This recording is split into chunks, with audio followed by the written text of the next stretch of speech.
சொல்லும் வாடா சொல்லும். அம்மா சமைச்சிட்டு இருக்கல்ல, அம்மா உனக்கு பூவா எடுத்துட்டு வரேன், அப்பா உனக்கு கூட்டுவாரு. ஏங்க ஏங்க சொல்லுமா. எங்க குழந்தை அழுந்துட்டே இருக்கு, குழந்தை கொஞ்சம் இந்த சாப்பாடு ஊட்டிங்க. அதெல்லாம் நான் ஊட்டிடுறேன், நீ அங்க சும்மா வச்சுட்டு மட்டும் போ. எல்லா சாப்பாடும் ஊட்டி குழந்தைய தூங்க கூட வச்சிடுறேன். நீ கவலைப்படாத, நான் எல்லா சாப்பாடும் ஊட்டிடுறேன். நான் போய் பாத்திரம் கழுவிட்டு வந்தேன்.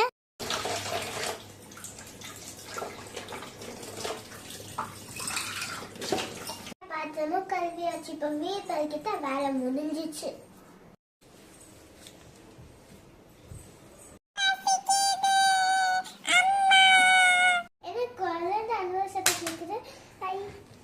ஐயோ சரி வாழத்தோம். குழந்தைக்கு சாப்பாடு ஊட்ட சொன்னா ஹாயா பார்த்து போன்ல ரீல்ஸ் பார்த்துட்டு இருக்கீங்க. குழந்தை அழுது கூட உங்களுக்கு கேட்கலையா? வீட்டுல எல்லா வேலையும் நான் தான் செஞ்சு தொலையணும். உனக்கு அம்மா உனக்கு நான் பூவா ஊட்டுறேன்.